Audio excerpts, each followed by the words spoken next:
Então, boa tarde, irmãos. Então, para continuar um pouquinho, eu vou falar um pouquinho sobre física moderna, física quântica, um pouquinho de relatividade. A ideia vai ser só trazer uma panorama geral. Não é objetivo nenhum de ensinar física quântica agora, ensinar relatividade, senão a gente não vai a lugar nenhum, né? Mas é para trazer alguns conceitos que eu acho que são importantes para fazer um nexo com o que o Rui falou de manhã e com o que o Paulo vai falar daqui a pouco ali. E o que eu acho interessante é que em toda essa questão de física quântica, a sua história, elas cruzam muito com o espiritismo, né? Então dá para tirar bastante coisa do que está por trás disso, né? A gente pode perguntar algumas coisas, por exemplo, por que os objetos que eu estou vendo têm cor? Então, eu não sei se todo mundo sabe essa resposta, né? Será que quando eu toco um objeto, eu estou tocando nele de verdade? Será que eu estou encostando nele? Por que quando eu tento empurrar alguma coisa, eu tenho a sensação de estar tocando e não atravesso? Será que eu consigo viajar no tempo? Então, todas essas questões ali, nós vamos ver que a nossa percepção de realidade pode ser... Fala um pouquinho mais alto. Então, nós vamos ver que a nossa percepção de realidade, às vezes, é bem diferente do que a física nos diz que é a realidade. Então, a própria física nos diz uma coisa e a nossa percepção pode ser outra, né? Então, tem algumas frases interessantes, né? Por exemplo, Niels Bohr dizia, né? Qualquer um que não fique chocado pela teoria quântica não entendeu. Isso não está certo. Isso nem chega a estar errado. E esses são os caras que realmente desvendaram ela, né? A Heisenberg dizia, a teoria quântica nos dá uma impressionante ilustração ao fato de que não só podemos compreender e falar dela em imagens e parábolas. Ou seja, nós precisamos dessas analogias para começar a pensar, a entendê-la, né? Schrödinger, que todo mundo conhece por causa do gato, dizia, eu não gosto da física quântica e eu sinto muito por ter me envolvido com ela. E isso foi tão forte para ele, que ele escreveu alguns livros depois, que inspiraram, por exemplo, a busca pelo DNA. Então, vocês vão vendo que eles estão cada vez mais envolvidos, né? Todos esses personagens, de alguma forma, ao longo da vida, quando mais velhos, passado esse período de descoberta, foram buscar alguma coisa mais espiritualizada, né? A maioria se envolveu com algo místico, hinduísmo, mas foram buscar algo a mais por conta daquilo que eles se depararam, né? Então, eu acho que, de repente, a primeira coisa para a gente começar a falar é o tempo, né? O que é o tempo? Então, alguém já tentou se perguntar o que é o tempo? Se eu tivesse que explicar para uma criança o que é o tempo, como que eu explicaria isso, né? Agostinho dizia, né? Se ninguém me perguntar, eu sei. Porém, se quiser que eu explique, eu já não sei mais. Eu só sei se ninguém perguntar. Então, é uma noção que está muito ligada à nossa intuição, à nossa percepção de realidade, mas não necessariamente de uma forma racional, né? Por exemplo, se a gente olhar as fórmulas matemáticas da física em relação ao tempo, elas nos dizem que o tempo pode caminhar para qualquer direção. Presente, passado e futuro, do ponto de vista matemático da física, não tem diferença. Não estou dizendo que está certo, mas matematicamente não tem diferença. Então essa é uma questão bem curiosa, né? Por causa da termodinâmica, né, a entropia, que é aquele caminhar da ordem para a desordem, fala que tudo caminha para um estado de desordem. Então essa é um pouco da explicação que a gente tem por que a gente percebe o tempo como nós percebemos, passado, presente e futuro nessa direção, né? Ou que nós chamamos de seta do tempo, né? Por exemplo, se a gente for pensar em Big Bang, o que é Big Bang? Há 13 bilhões de anos, tudo que existe no universo condensado a algo menor que um grão de areia. E de repente começa a se expandir numa velocidade incrível. Então é como se tivesse tudo em algo extremamente organizado e vai caminhando para essa desordem. E pelo que a física conhece hoje, através de experimentação, através de conhecimento, o universo continua se expandindo e se expandindo de forma acelerada. Então, o que isso nos diz do futuro, né? Pelo menos do futuro material do universo, né? Então a gente está caminhando para algo cada vez mais afastado, até que de repente fique tudo tão afastado que a gente não tem alcance de mais nada, né? Em algum momento. O que é o espaço? Então a gente falou do tempo, né? A percepção do espaço também é interessante, né? O que é o espaço vazio, né?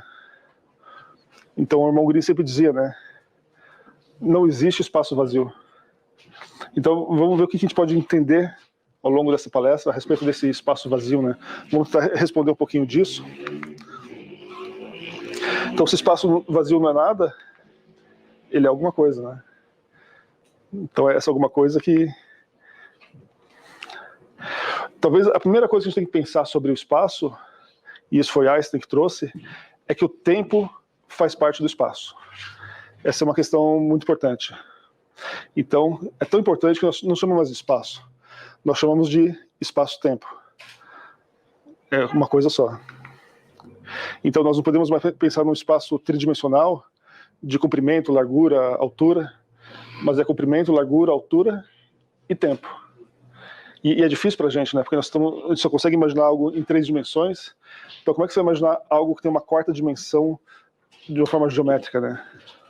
Então, isso é um pouquinho difícil pra gente até conceber, ainda mais tentar explicar alguma coisa, seja através das parábolas, dessas ideias, né? Mas o que a gente pode dizer, que é uma certeza que a gente tem, que a única coisa que é constante no universo é a velocidade da luz. Então, a velocidade da luz, ela é constante, e a gente sabe, ela vale 300 mil quilômetros por segundo, né? Então, isso equivale, se eu não me engano, a 8 minutos entre a luz do Sol chegar na Terra, por exemplo. Então, é algo, para a gente ter uma ideia do que é essa dimensão, né? Então, se a velocidade da luz é constante e nós temos um espaço quadridimensional, se alguém está se movendo, a velocidade da luz para ele também tem que ser constante. Quanto mais eu corro aqui, a velocidade da luz para mim, do meu espaço aqui que está se mexendo, se eu estivesse num carro andando em alta velocidade, tem que ser constante. Mas para quem está parado também. Então como é que eu compenso essa diferença de para quem está parado e para quem está andando, sendo que ela tem que ser constante para os dois, né? É como se o meu espaço encolhesse para quem está me olhando parado. É aquela ideia do observador e observado, né? Então, por exemplo, se o observador está parado e o que está sendo observado está se movendo, o espaço que eu estou observando encolheu. Então, se eu visse um carro em altíssima velocidade, e essa altíssima velocidade, para a gente poder ter algum tipo de percepção que fizesse diferença, tinha que ser algo próximo à velocidade da luz, né? Mas menos que isso acontece, mas a gente não tem condições de perceber. Então, se passasse um carro próximo à velocidade da luz e eu conseguisse acompanhar ele observando, eu ia perceber que o espaço que ele ocupa, o carro, encolheu. Ele está ocupando um espaço menor. E o tempo dentro dele passa mais devagar. Esse tempo passa mais devagar por quê? Porque para ele a velocidade da luz tem que ser constante. O que é velocidade? É espaço pelo tempo. Então, para que se fique constante, ou eu altero o espaço, ou eu altero o tempo, ou eu altero os dois. Ou seja, eu estou parado, passo um objeto muito rápido aqui. Da minha percepção, para quem está parado, é como se esse objeto encolheu. E se tivesse um relógio aqui e um relógio dentro dele perfeitos, sincronizados, e depois a gente trouxesse juntos, o meu relógio avançou mais rápido do que o que se mexeu. É essa a ideia. E o contrário também vale. Agora, se eu estiver nesse carro, ou numa espaçonave, por exemplo, viajando a uma velocidade altíssima, e alguém parado me observando, para mim, eu no espaçonave, se movendo em alta velocidade, observando o espaço parado. Eu falei errado antes, né? É como se esse espaço parado agora estivesse expandindo. Para quem está parado lá, eu encolhi. Mas para mim, que estou me mexendo e olho para esse espaço parado, é como se o espaço tivesse se esticado. E da mesma forma, o tempo para mim que estou me movendo passou mais devagar, e para quem ficou parado, passou mais rápido. Então existem alguns paradoxos, né? Por exemplo, tem o paradoxo dos irmãos gêmeos, né? Você pega dois irmãos gêmeos, um deles entra numa espaçonave e ele fica alguns anos andando numa velocidade muito alta, próxima à velocidade da luz. Quando ele voltar para a Terra, o irmão dele, gêmeo, vai estar velho já. E para ele passou muito pouco tempo, assim. E eles são gêmeos, nasceram juntos, né? Mas o tempo passou diferente para os dois. Foram feitos já experimentos, por exemplo, com relógios atômicos, são relógios extremamente precisos, e colocados durante anos em aviões. Então ficou um relógio perfeitamente sincronizado no laboratório, o outro no avião, e depois de alguns anos, não lembro se foram 2 anos, isso foi na década de 70, quando trouxeram os dois, perceberam a diferença de tempo dos dois. Foi na casa do bilionésimo de segundo, assim. Foi algo muito pouco, mas que o relógio foi suficiente para conseguir perceber que isso realmente acontecia, né? Ou seja, os experimentos vão provando essas percepções da física, né? E algo curioso, né? Se eu conseguisse viajar à velocidade da luz, o espaço que eu ocupo vai sendo cada vez menor, menor, menor, a um ponto que ele não existiria mais, que é a luz, né? A luz não ocupa espaço. Então essa é uma questão interessante, né? Então talvez eu pudesse pensar um pouquinho que a luz viaja à velocidade da luz, né? Estou usando ela para se justificar, mas talvez porque ela não ocupa espaço, né? Ou pelo fato dela ser luz, ela não ocupa espaço. É algo interessante que a gente pode derivar dessa ideia, né? Já que a velocidade da luz é o limite para tudo, né? Mas nós vamos indagar isso daqui a pouco também.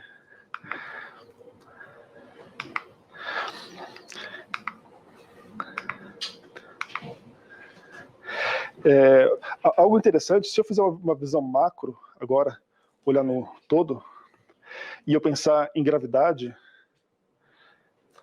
por exemplo, a Terra no espaço, o Sol no espaço, uma galáxia no espaço, esses pontos de massa muito grande, que tem muita gravidade, também dilatam o espaço. Então, essa imagem aqui é uma imagem que todo mundo já viu em vários lugares, para explicar, né? Então, se pudesse colocar o espaço em 2D em volta da Terra, é como se fosse um pano esticado, a Terra tem uma bola, uma esfera com um certo peso, que dilata esse pano. E ao dilatar esse pano, isso explica a atração entre os objetos, né? Então, Newton não sabia explicar. Newton sabia que gravidade simplesmente existia. Era uma condição da existência do universo, da natureza, mas não sabia por quê. Einstein trouxe a explicação. É essa dilatação do espaço que faz com que os objetos se atraiam por causa da gravidade, né? Por exemplo, como que o Sol dilataria o espaço e a Terra dilata o espaço. Então é como se essa inclinação do espaço causada pelo Sol mantivesse a Terra próxima dele, né? Vou colocando um pouquinho em 3 dimensões, só para ter uma noção um pouquinho mais. E algo curioso, se o espaço é dilatado, quer dizer que a luz também é afetada, né? Então isso é algo muito curioso. Quer dizer que nós estamos na Terra aqui, olhando para uma estrela longe no céu à noite. Enquanto a gente acha que a estrela está nesse ponto B, na verdade, ela pode estar nesse ponto A. Por quê? Porque a luz que chega dela é curvada pela dilatação do espaço por outras estrelas, por exemplo. Então, o que nós estamos enxergando não necessariamente está na direção que nós estamos olhando, mas por conta da curvatura do espaço causada pela gravidade, a gente acaba enxergando. E essa é uma técnica que os telescópios usam, tipo o Hubble e todos os outros, para poder alcançar visões de galáxias cada vez mais distantes, né? Eles se aproveitam dessa condição para poder alcançar pontos cada vez mais distantes. Aí quando a gente volta um pouquinho e vamos olhar para o micro, para o pequeno, a primeira pergunta que a gente se faz, talvez desde criança, do que as coisas são feitas, né? Então, se minha mãe é cozinheira, por exemplo, eu ia perguntar do que um pão é feito, ela vai me responder de farinha, de água, e vai me dar... Mas do que a farinha é feita? Ah, você planta o trigo, do que o trigo é feito? Então, se eu quiser saber do que algo é feito, eu vou olhar nos seus componentes cada vez mais, né? Então, o que acontece se eu pegar algum objeto, partir ele ao meio, eu vou ter duas metades desse objeto. E se eu fizer isso novamente? Eu vou ter agora 4 partes. E se eu continuar dividindo? E dividindo? E dividindo? Eu sempre vou ter duas metades? Então, essa é uma pergunta que, desde a época dos gregos, eram feitas, né? Será que vai ter um limite até onde eu posso dividir as coisas? Ou será que em algum momento esse limite acabaria? Então, é uma pergunta puramente filosófica, mas que tem consequências muito grandes na forma que a gente entende o mundo, né? Então, se a gente for pesquisar os atomicistas, Demócritos, eles pensavam muito no átomo. Átomo, se a gente for decompor a palavra, quer dizer aquilo que não é divisível, seria essa última parte, né? E é interessante porque Platão e os outros atomicistas, eles pensavam muito em formas geométricas. Por exemplo, eles chegavam assim que é tudo composto por uma pirâmide, um cubo, uma esfera, e eles iam se encaixando e montando as coisas que a gente entendia, né? Mas, de certa forma, eles alcançaram filosoficamente a ideia da composição da matéria, né? Isso foi esquecido durante muito tempo, né? Então, Aristóteles chegou depois e disse que isso era bobagem, e a filosofia dele foi tão forte que se impôs, que foi deixado de lado por mais de 2000 anos, né? Essa ideia de átomo, ela só é retomada depois, em 1800 por Dalton, né? E que daí já entendendo um pouco mais de química, assim, dos elementos, ele diz que tudo é composto por pequenas esferas, e cada esfera tem um peso diferente, tal, e começa a trazer uma série de explicações para gases e tudo mais, né? Essa ideia de átomo vai crescendo cada vez mais. Então, eu não sei se alguém já viu um tubo de Crookes. A ideia de Crookes, eu trouxe ela aqui porque ela é muito importante. Quando a gente pensa em televisão de tubo, por exemplo, era algo mais ou menos assim que a gente tinha dentro da televisão. Não mais ou menos assim, mas com essa função. Esse aparelhinho, ele dispara elétrons, e se eu colocar um campo magnético aqui, eu consigo escolher aonde o elétron vai bater, e ele forma um raio que eu controlo esse ângulo. Na televisão de tubo, eu faço isso, e vou desenhando na tela e tenho a imagem que eu quero, né? Então, até a década de 90, mais ou menos, as televisões, monitores eram dessa forma. Mas Crookes, para nós, tem uma outra questão também, que ele é muito ligado à história do espiritismo. Então, vale a pena a menção para uma pesquisa também, né? Ele fez vários trabalhos de manifestação com médiuns e tudo mais, e ele está intimamente envolvido na questão do início da física quântica, né? Então, Thomson pega esse tubo, entende que esse elétron é alguma coisa que tem uma carga elétrica, e ele concebe que aquele átomo esférico de Dalton tem pequenos pontos com carga negativa, né? Então, nós temos já um primeiro modelo do que é esse átomo pequenininho, né, que vai acontecendo. Alguns anos depois, Planck, ele trabalhava num laboratório de forma experimental, e havia um problema muito grande que era o aquecimento dos corpos, né? Como é que isso se dava? E o problema que estavam lidando, e era o momento que a energia elétrica estava cada vez mais forte, ele trabalhava junto, ele foi aluno, se não me engano, de Kirchhoff, mas a questão era, você precisava de eficiência cada vez mais para as lâmpadas, para poder cuidar da iluminação, a questão das transmissões elétricas que eram bem precárias ainda, e pela fórmula, ela mais ou menos devia seguir essa linha pontilhada aqui no gráfico. Só que quando você fazia no laboratório, fazia os testes, o que acontecia é que ela tinha um decaimento, ela chegava num ponto e caía. Ela nunca chegava no que a teoria estava dizendo. E ninguém conseguia explicar por que isso. E ele foi o primeiro que, talvez ele dizia que era um ato desesperado, conseguiu achar uma resposta. Ele dizia que isso acontecia porque a natureza trabalhava com pacotes de energia. Então, eram pacotes com energias específicas. E para que isso aqui acontecesse, esses pacotes de energia não podem ser discretos, ou seja, ser codificáveis em formas unitárias. Eles têm que ser uma coisa contínua.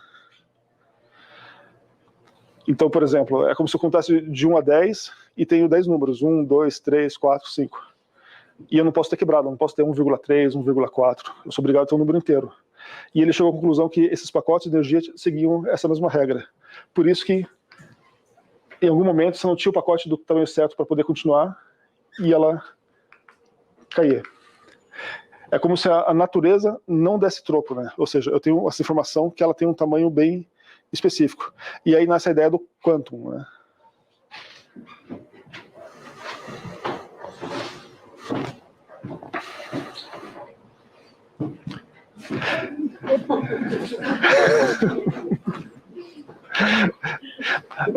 Aí nasce a ideia do quantum, que diz justamente o seguinte, que seria a informação única do pacote de energia.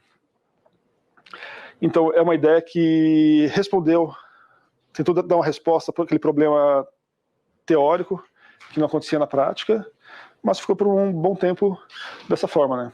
E algo interessante para se notar é que na fórmula dele, não vamos entrar nesse detalhe ali, mas aparece algo que a gente chama de constante de Planck, que é uma constante muito pequena para poder dar o tamanho dessa energia, quantificar ela.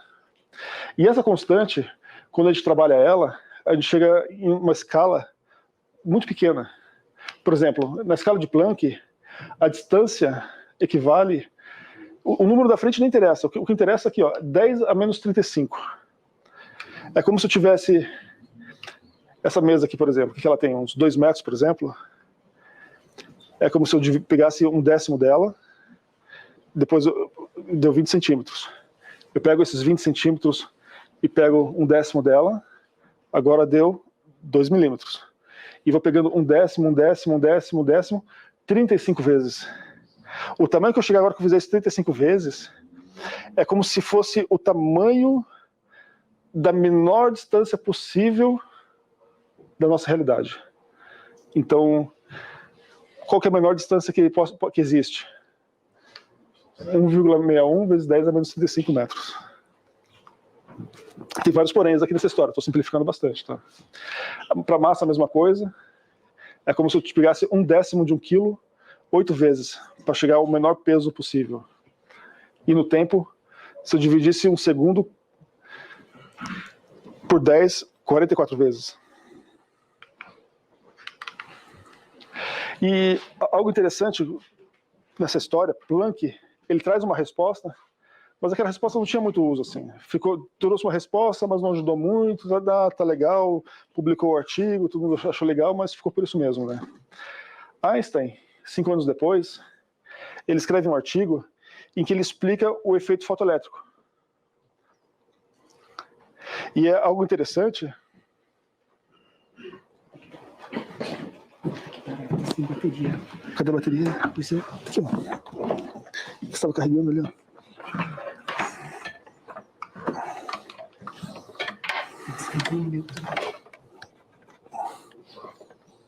Aí.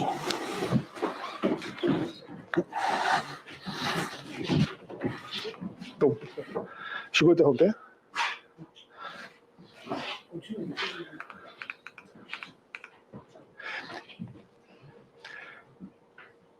Então, o efeito fotoelétrico basicamente é o seguinte: eu tenho uma placa com uma energia, e conforme eu jogo luz nessa placa, ela emite elétrons. Os elétrons saltam da placa e disparam. Mas havia também um problema que ninguém entendia: por que só algumas cores funcionavam e outras não. Então, por que o vermelho não funciona, mas o verde funciona? O azul funciona? Por que o vermelho não consegue fazer essa emissão de elétrons, por exemplo? Né? Então, Einstein, que tinha lido o artigo de Planck, trouxe uma resposta que foi muito simples. É por causa dos fótons. Fótons são as pequenas quantidades de energia que Planck tinha colocado no trabalho dele, que basicamente é o nosso quanto de luz. Se eu fosse diminuir a luz no mínimo dela, é um fóton. E cada cor tem uma energia diferente. E essa energia do vermelho não é suficiente para arrancar o elétron dessa placa. Ou seja, Einstein, dessa forma, ele conseguiu usar a teoria de Planck para mostrar um resultado prático. Foi aí que acendeu a luz assim, para todo mundo a importância do trabalho de Planck em relação a isso, e daí a teoria quântica pegou gás, né? Mais pra frente a gente vai ter uma ideia de um outro átomo, um pouquinho mais elaborado do que aquele primeiro, né? Agora a gente já consegue entender que eu tenho um núcleo, ele não é mais uma esfera fechada, e os elétrons estão rodeando, é quase um mini sistema solar, né? E algo muito interessante em relação a isso é porque vem a ideia do salto quântico. Como é que funciona? Eu tenho um elétron em uma camada, um pacote de energia, que é a luz, que é o fóton, atinge esse elétron, ele absorve essa energia, ele com essa energia maior, ele pula para uma outra camada.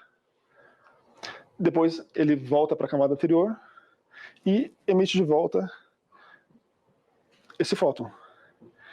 É por isso que nós enxergamos cores. Então, aquela pergunta inicial tem a ver totalmente com isso. Quando você enxerga um objeto, por exemplo, esse verde desse quadro, o que significa? Significa que uma luz verde está incidindo sobre ele. E de onde que vem essa luz verde? A luz branca é a somatória de todas as luzes possíveis, né? Então, essa luz verde está incluída na luz branca aqui. Ele vai absorver a luz verde e vai devolver ela.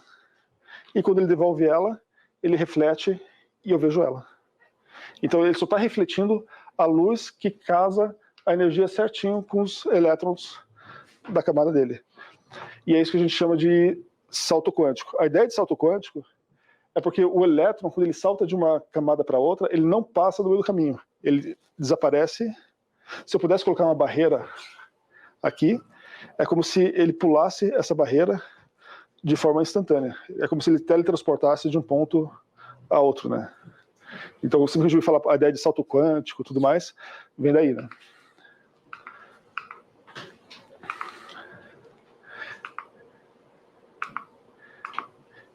Essa aqui foi uma animaçãozinha bem legal que eu tinha achado uma vez. Eu tive que tirar a pessoa que estava falando junto ali. Mas o legal que a gente vê é que o elétron circulando em volta do núcleo passa vários fótons com várias cores ali, mas só aquela cor que corresponde à energia da camada que ele está, ele absorve e ele muda. Esse é um átomo de hidrogênio. Então, a camada que ele está, conforme ele absorve ou ele devolve, ele vai mudando de camada. E as cores que não faz diferença para esse elétron ali, por causa da quantidade de energia da forma que o átomo é formado, especificamente o hidrogênio, ele ignora e passa direto, né? É isso que está acontecendo, né? E uma outra coisa interessante é, se eu tenho todo esse espaço vazio num átomo, e eu sou feito de átomos, será que quando eu pego um objeto, eu estou tocando ele? Será que meus átomos estão batendo nos átomos da cadeira aqui? Porque se eu pegar um monte de prótons, de elétrons da minha mão e bater com força aqui, será que eu não vou causar uma explosão, né? Porque estou chocando. Então, a verdade, como eles são carregados eletricamente, existe uma força eletromagnética de repulsa, né? No exterior, o elétron é uma energia negativa, negativa com negativo se repele. E o que a gente sente como toque, na verdade, é a atuação desse campo eletromagnético. Eu não encosto de verdade em nada. Então, quando a gente fala que está encostando em alguma coisa, eu não estou. É minha energia eletromagnética dos átomos nas pontas dos meus dedos aqui, que estão sentindo repulsa da energia eletromagnética do quadro aqui. E quanto mais força eu faço, mais eu sinto isso. Então, fisicamente, é isso que acontece, né? E é por isso também, se eu tenho tanto espaço vazio, porque daí eu poderia pensar, tá, mas até eu acertar alguém com alguém aqui, deve ser difícil, porque a maior parte é espaço vazio, né? Por que eu não passo de travesso, né? Em vez de sentir o toque? É a força eletromagnética que evita que minha mão passe pelo objeto, né? Agora, algumas coisas um pouquinho mais interessantes sobre isso. Por exemplo, existe um experimento, o Rui citou de manhã, que é o da dupla fenda. Basicamente é o seguinte, se eu pegar uma luz, e esse aqui é um experimento de 1780, mais ou menos, tá? É algo já bem antigo. Se eu tiver 2 buracos aqui, para passar luz, e eu tiver um anteparo ali, todo mundo sabe que luz é onda, essas ondas vão interferir uma na outra, e eu vou ter aqui padrões de interferência uma com a outra. Pico com pico aumenta, vale com vale aumenta, e pico com vale se anulam. Isso vai se propagando, e eu tenho esses padrões aqui, ó, de repetição. É assim que acontece com as ondas. É como se aqui fosse uma nova fonte, aqui uma nova fonte, e elas caminham. Eu podia pensar em água, por exemplo, né? Ondas d'água se locomovendo, por exemplo. Agora, se eu pegar grãos de areia e fizer a mesma experiência e começar a disparar por 2 buraquinhos, é algo meio óbvio pra gente, né? Eu vou ter um ponto que vai acumular os que passaram por esse buraco e um outro ponto que vai acumular a areia que passou pelo outro buraco. Então vocês vão lá e falar, pô, isso é óbvio, né? Como que você não sabia disso antes, né? Mas a questão é, se eu pego, por exemplo, aqui é um disparador de fóton, é luz. Podia ser, nos tempos de hoje, um laser, por exemplo. Mas poderia ser também um disparador de elétrons. Se eu tampo um buraco, aquele padrão de interferência que eu tinha não existe mais. Agora todo mundo se acumula no mesmo ponto. Mas se eu tiro o outro buraco, eu tenho agora os acúmulos em padrões parecidos com o que eu tinha no começo lá. Ou seja, estão se interferindo. E o mais legal é, se eu colocar, de alguma forma, algum aparelho que pode olhar por qual buraco a luz está passando, mudou o padrão. Então, antes eu tinha padrões de interferência, que era correspondente a esses daqui, né? Mas a partir do momento que eu ligo um detector para saber por qual buraco que aquele fóton está passando, eu agora tenho padrões de partícula. Ou seja, a luz está se comportando como partícula e como onda conforme eu monto o experimento. E a única diferença desse para o anterior é o fato de eu estar olhando por qual buraco ela está passando.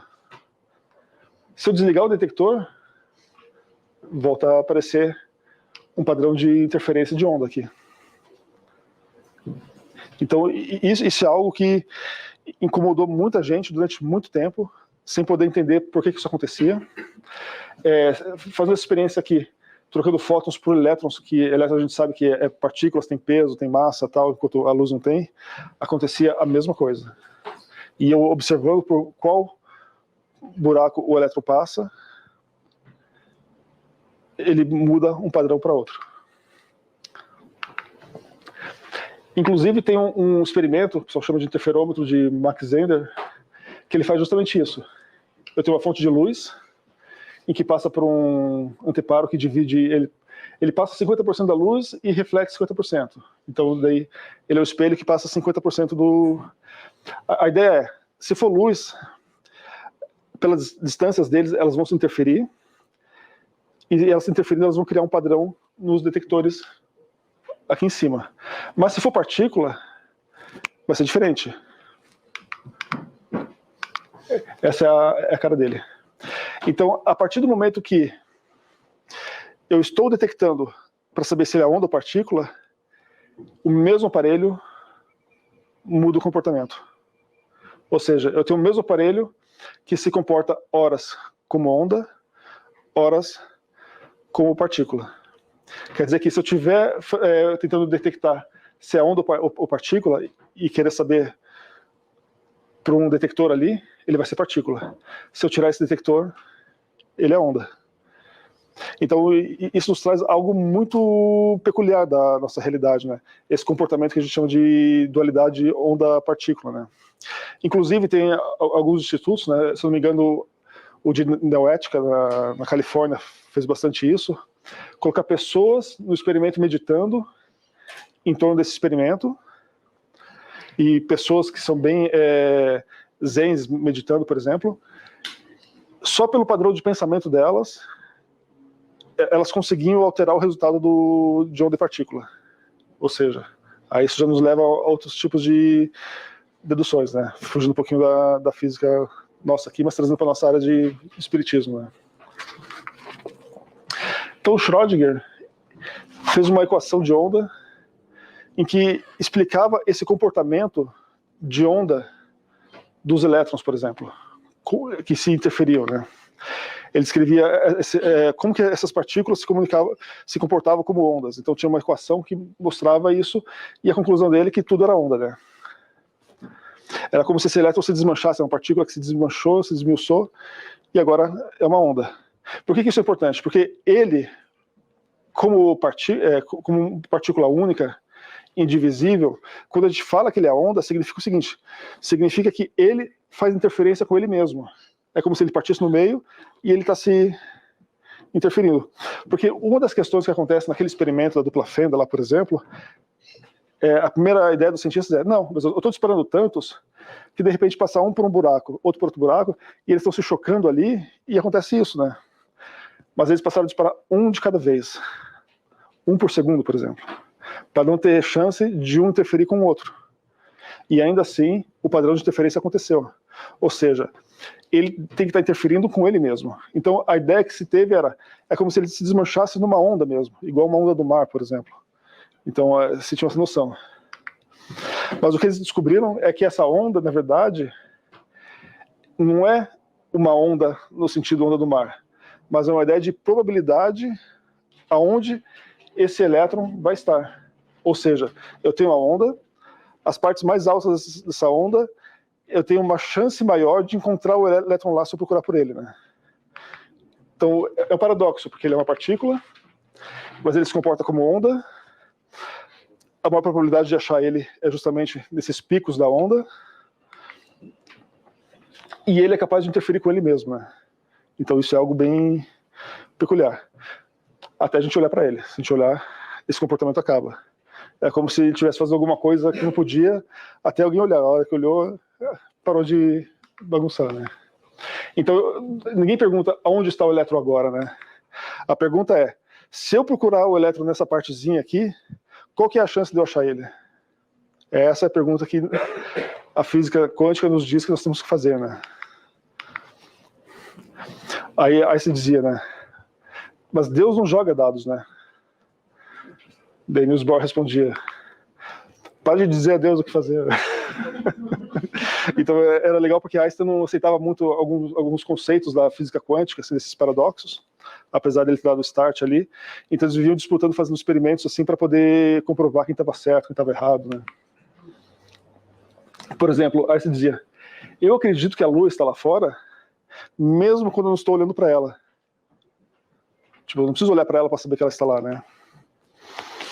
E algumas outras coisas interessantes, né? Por exemplo, Heisenberg traz o princípio da incerteza, né? Esse princípio da incerteza diz o seguinte: se eu pegar uma partícula subatômica, como o elétron ou qualquer outra ali, eu não consigo medir duas coisas ao mesmo tempo. Por exemplo, ou eu sei aonde aquela partícula está, ou eu sei o momento dela, ou a velocidade dela. Mas as duas coisas eu não sei. Ou eu sei uma e não sei a outra, ou sei mais ou menos uma e mais ou menos outra, mas nunca as duas coisas. Então ele dizia que na física quântica é impossível a gente ter essa noção exata de todas as propriedades de uma partícula de uma vez só. E seguindo essa lógica, aquilo que a gente viu como átomo ali, na verdade, eu tenho tudo isso aqui são as probabilidades onde esse elétron vai estar agora, né? Não são vários elétrons aqui. É a probabilidade de onde está aquele elétron nesse momento no hidrogênio, né? E talvez ainda a parte, segundo Einstein, mais bizarra da física quântica é a ideia de emaranhamento. Emaranhamento é o seguinte: se eu pegar duas partículas e deixar elas suficientemente próximas, por exemplo, passam por um cristal, se chocam, acontece alguma coisa, aplicam muita energia, elas vão ficar entrelaçadas. Isso quer dizer que o que acontecer com uma vai acontecer com a outra, pelo menos de forma complementar. Por exemplo, a gente sabe que o elétron ele tem um spin, ele faz uma rotação. Se eu tiver dois elétrons emaranhados, enquanto esse tiver o spin em um sentido horário, por exemplo, a outra contraparte dele vai ter o spin no anti-horário. E se eu forçar esse aqui a inverter o spin dele, a contraparte dele vai inverter também.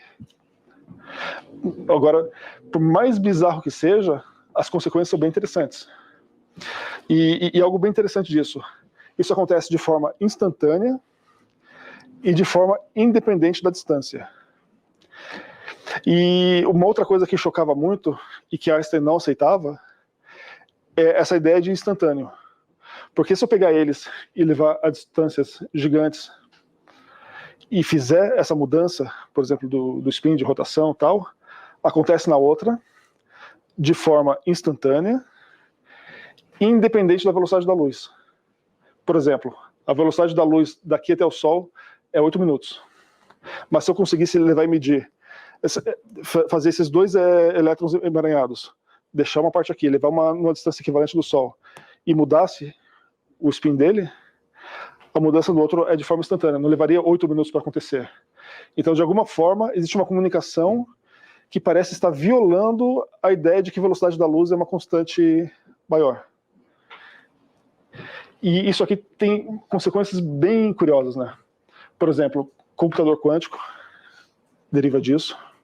A ideia de comunicação quântica deriva disso. Se eu tiver um elétron desse aqui e levar o outro para outro planeta que está habitado e começo a ficar invertendo de forma binária para fazer um sinal, a outra ponta está recebendo a mensagem. Ou seja, de alguma forma eu consigo transmitir uma mensagem de forma instantânea para qualquer local. E sem precisar de um meio físico até lá. Não preciso levar um fio até lá, por exemplo, né? Então a gente vê que isso abre um portal de possibilidades para o futuro muito grande, né? A ideia por trás do que a gente entende hoje de teletransporte está atrelada a isso também. A ideia de teletransporte é como se tivesse esses dois átomos, esses dois elétrons emaranhados, de eu pegasse um outro elétron que eu quero e levasse eles para lugares distantes. Agora eu trago o elétron com a informação que eu quero teletransportar. E eu faço esse elétron que está emaranhado do outro lado absorver a informação dele, ou seja, se entrelaçarem, e o elétron que está do outro lado vai ser a cópia desse que ficou aqui. Então, o princípio do que a gente entende hoje como teletransporte vem daí. Então, tem muito a ser discutido ainda. Nós estamos falando de um elétron, daí a pessoa pensa em teletransportar um corpo, né? A gente sabe que nós temos trilhões de células. Imagine quantos átomos são e quantos elétrons são, né? E a última coisa importante para se falar é a ideia de antimatéria. A antimatéria é a matéria equivalente com cargas invertidas. Por exemplo, elétron tem carga negativa. Quer dizer que se eu fizesse um átomo de antimatéria do hidrogênio, o elétron desse hidrogênio teria carga positiva, que é o que nós chamamos de pósitron. Aonde que tem um aparelho que a gente usa pósitrons hoje em dia? Quem que vai lembrar dessa? Quando eu vou fazer um exame, por exemplo. Ressonância. Ressonância. Então, a gente tem aquele contraste que é tomado, que é justamente para ele poder reagir com os pósitrons que são emitidos e transformar aquilo numa imagem, né? Porque a ideia de antimatéria é que elas se aniquilam quando elas entram em contato com a matéria equivalente. Então, se eu tenho um elétron e um pósitron, se eles se encontrarem, eles vão se anular. Mas anular é no sentido de aniquilar e deixar de existir mesmo. Por isso que a gente não acha antimatéria por aí, né? Porque quando tem antimatéria, tem pósitrons e tal, o tempo de vida delas é muito curto, porque eventualmente ela vai encontrar alguma outra matéria dessa e se anular, né? E uma energia muito alta, por exemplo, um raio gama, alguma coisa assim, é capaz de fabricar um par de elétron-pósitron. E isso é bem interessante, porque eu posso, por exemplo, a física diz que isso acontece, ter um elétron viajando, esse elétron ele pode se chocar com, por exemplo, com um pósitron, deixar de existir, e em seguida ele volta a existir e anula, e cada um segue o seu caminho ali. Ou seja, a própria trajetória de uma partícula que encontra uma energia muito alta não quer dizer que seja a mesma partícula que começou a viagem, que está terminando ela. Como elas são todas iguais, a gente não sabe diferenciar, né? Não tem como fazer uma marquinha para olhar isso. Mas isso é possível acontecer. Eu falei que era o último, mas não era o último. Mas a questão da massa. Por que existem partículas com massa e sem massa? Por que a matéria tem massa e a luz não tem massa? O que é massa, né? Então, essa ideia de massa também é algo que intrigava muita gente, e é uma ideia que surgiu nos anos 60, se não me engano, pelo Higgs. Ele falou que existia um campo em que esse campo dava massa para certos tipos de partículas e para outras não. Ele foi provado em 2012 naquele corredor lá do CERN, né, do LHC. O campo de Higgs, a ideia dele é bem simples. Ele está permeado em todo o espaço, ele é uma característica do espaço, então quando a gente fala em espaço, existe esse campo de Higgs que a gente não enxerga, mas esse campo de Higgs tem micropartículas nele, que é o famoso bóson de Higgs, em que ele interage com algumas partículas a mais do que outras. E conforme ele se interage com essas partículas, é como se ele atrasasse elas. É como se eu estivesse atravessando um campo, eu estou correndo na praia e corro em direção ao mar. Agora estou correndo em direção ao mar, a água está atrapalhando a minha velocidade. Eu estou correndo ainda, mas estou correndo mais lento. Se eu for mais para o fundo, eu estou mais lento ainda. É mais ou menos essa analogia, né? Então,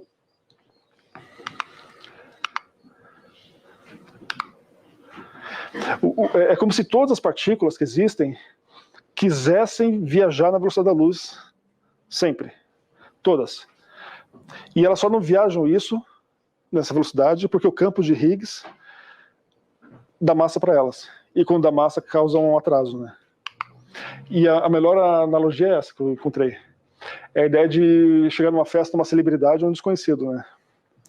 Você chega uma celebridade lá, todo mundo fica em volta da celebridade e ela não consegue chegar em lugar nenhum, né? Tem que atravessar aquelas pessoas em volta, perguntando, respondendo.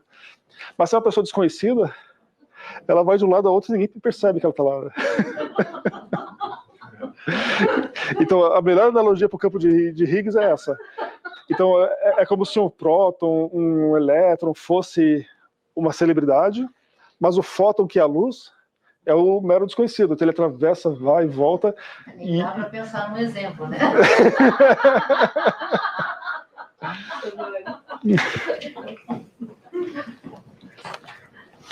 Bem, em cima disso tudo, a gente falou do espaço ali, a gente viu o macro, e agora, se a gente vier para o micro, o menor espaço que existe, né?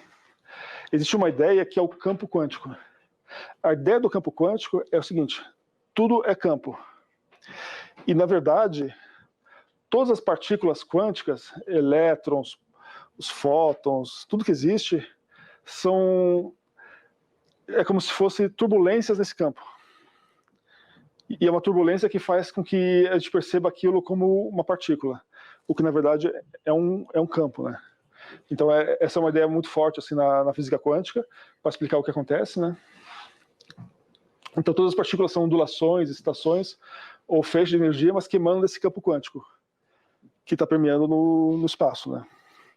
E em cima dele existe um outro conceito que foi provado que é real, que é a ideia de espuma quântica.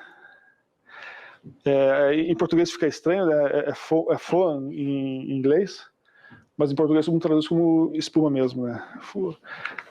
Então essa turbulência, mas em distâncias, nós estamos falando na ordem daquela distância de Planck. Por isso que ela é importante, é como se ela fosse aquela distância fundamental. Então é como se eu tivesse 10 a menos 35 metros, eu estou falando algo tão pequenininho ali, e é tão minúsculo que naquele espaço, naquela dimensão, o princípio da incerteza de Heisenberg lá, ele permite que partículas sejam criadas e aniquiladas sem parar. Por exemplo, é criado um elétron, que é criado também com um pósitron, que se anulam e que se criam de volta, e vão se anulando e se criando e tal, e é um turbilhão que não para mais.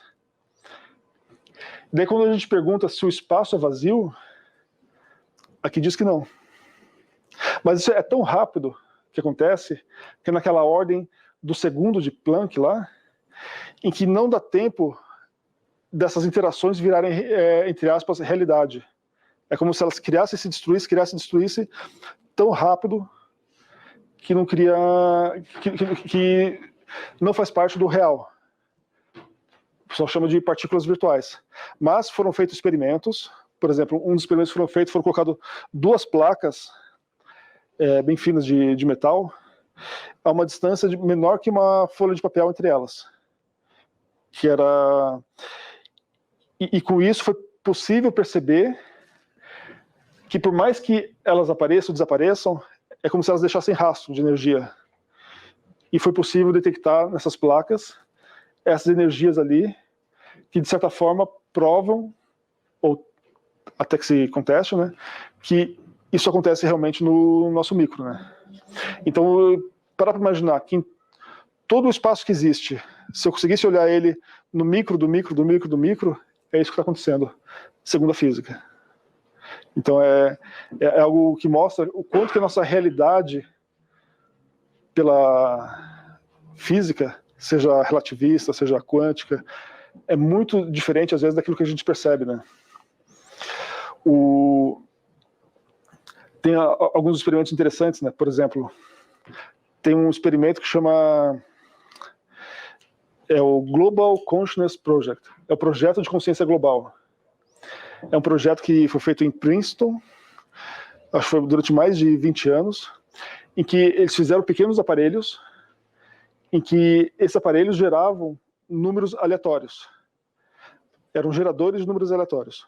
Mas essa geração de números aleatórios aconteciam em torno de um fenômeno quântico, que era possível mensurar, que é chamado de tunelamento, e a cada segundo essas informações são enviadas para um servidor lá em Princeton, pela internet, né?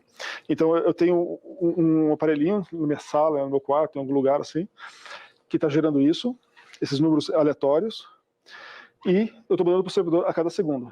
Então eles fazem algumas contas de estatística para medir o quanto que isso é aleatório ou não, tal. E espalharam em mais de 60, 70 lugares no mundo inteiro. Brasil, Estados Unidos, Europa, Índia, China, Japão. Então todo o globo tinha esses aparelhinhos. E o que eles perceberam foi, conforme eventos de comoção global aconteciam, a aleatoriedade dessas interações mudavam no mundo inteiro. É como se, de alguma forma, alguma coisa que chocou a humanidade como um todo pudesse ser registrada por eles. Mas não parou por aí. Por exemplo, nessas medições, começou, acho que foi em 2000, pegou o 11 de setembro. Se não me engano, eu não lembro se foi 4 horas ou 8 horas antes dos atentados, eles já registraram uma mudança no comportamento. 4 ou 8 horas antes. Quando o João Paulo II, o Papa, morreu, acho que foram 4 horas antes, ou 2 horas antes, eles já registraram mudança. Então, de alguma forma, eles conseguiram antecipar algum evento grande que estava para acontecer. Então, lembrando, eram aparelhos que geram números aleatórios através de fenômenos quânticos e que eram registrados e que, de repente, o comportamento deles no mundo inteiro ia se alterando conforme eventos que mexessem com as pessoas. E isso foi registrado durante 20 anos. Tem no site deles ali, pesquisarem, GCP, Global Consciousness Project. É bem interessante os gráficos, mostra vários eventos. No tsunami aconteceu isso também. O irmão Green, ele trouxe um outro experimento dos anos 80, de um francês, era René Picot. O experimento, a base era a mesma. Ele tinha um robozinho que se mexia baseado no mesmo fenômeno quântico. Ou seja, conforme essa aleatoriedade sendo gerada, o robozinho era tipo uma lata de coca. Eu deixava ele no chão, ele dava um pouquinho para cá, tal, de forma bem aleatória, e essa aleatoriedade acontecia por conta desse fenômeno quântico. Então ele é bem disperso. Então o que ele fazia? Ele pegava ovos de galinha, e quando eles chocavam junto do robozinho ali. Daí, conforme os pintinhos começavam a andar, o robozinho estava sempre junto. E não tinha a galinha mãe, ele era o robozinho. O robozinho ia andando, os pintinhos andando junto atrás, né? Porque eles aprendem a seguir. Então, robô aleatório lá e tal.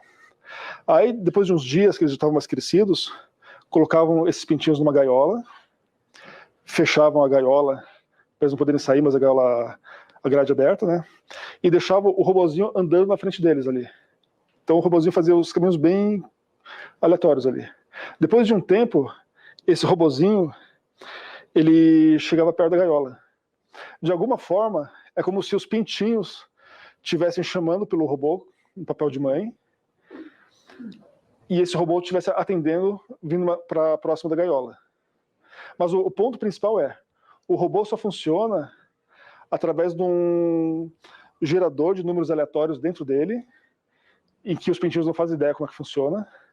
Eles teriam que alterar esses números aleatórios para que os números que eles queriam que fizesse ele girar e chegar perto fossem precisamente aqueles que acontecessem isso. Mas, de alguma forma, eles conseguiam afetar essa geração de números para que isso acontecesse. Então, existe alguma coisa do emocional, da consciência, que afeta o quântico. E a gente não sabe explicar, mas a gente sabe o que acontece. E isso depois foi feito com aves um pouquinho maiores, com patos, com gansos, e quanto maior o porte da ave, mais forte era o experimento. Então o nome é René Picot, é Pioche, o H tem um apóstrofo antes, e quando o irmão Green falou sobre isso, foi bem difícil achar material sobre ele, né? Só tinha um vídeo de uma entrevista para um canal francês. Não lembro se era nos 80, 90. Mas eu procurei esses dias, já tem vários vídeos que a pessoa deve ter resgatado de lá para cá, assim que você acha na internet ali. Então, se bater René Pioche no YouTube, vai acabar encontrando, né? Por fim, eu queria só fazer algumas indicações aqui. Eu sei que eu falei muita coisa, eu sei que muita coisa que eu falei acaba entrando aqui e saindo aqui, mas a ideia é mostrar o quanto que tem coisas interessantes para nós, como curiosos, como estudantes do Espiritismo, né? Um que eu gostei muito, é dos anos 80, esse livro, é Em Busca do Gato de Schrödinger. É um jornalista que escreveu, ele explica a física quântica, mas ele explica de uma forma histórica. Ele passa por cada personagem que trabalhou, cada cientista, o papel de cada um, o que ele descobriu, não descobriu. E a gente consegue cruzar várias coisas ali com o Espiritismo. Por exemplo, a gente consegue ver a ideia de rede, de missão, o quanto que o trabalho de um envolve no outro. Por exemplo, o quanto que na Primeira Guerra Mundial é como se tivesse entrado no hiato a física quântica para depois continuar. o jornalista ele chega na conclusão que provavelmente o que aconteceu é que muitos dos jovens que deveriam ter ido para as faculdades, para as universidades, para estudar física e continuar contribuindo na evolução da física quântica, foram para a guerra. E devem ter morrido na guerra. Então houve uma ruptura por algum tempo, até que outras pessoas retomassem e continuassem o processo, né? Então é bem curioso assim a gente ler esse livro fazendo esses paralelos, né? Dois livros bem interessantes de Brian Greene. Ele é um físico, é o Tecido do Cosmo. Esses tem na livraria aqui. E outro é O Universo Elegante. Ele é um físico, cientista, em que uma das coisas que ele mais gosta de fazer é aparecer em público. Então ele pega tudo aquilo da física quântica, a ideia da física das cordas, e traz uma linguagem acessível para que a gente consiga entender. Então ele não é um livro de físico, é um livro para o público em geral, assim, com uma linguagem bem acessível, vale muito a pena. E depois eu vou compartilhar com vocês, então nem se preocupem em copiar, mas tem uma série de vídeos aqui, inclusive vídeos sobre os livros deles, em que fizeram um uso bastante pesado da computação gráfica. Então, para a gente poder imaginar várias coisas acontecendo assim, fica muito legal, porque uma coisa é você ler e pensar 4 dimensões, e não sei o que e tal. Outra coisa é algo pensado em animação mesmo, para a gente poder olhar e realmente entender os conceitos, né? E eu recomendo, por causa do tema, quem não viu ainda, o filme Interestelar. Ele trabalha bastante questões interessantes do universo, gravidade, o tempo. A trilha sonora é muito boa, então eu aconselho quem for assistir, aumenta o volume bem para assistir, né? Eu guardo um tempinho para ver. E é um filme bom. Então, muito obrigado.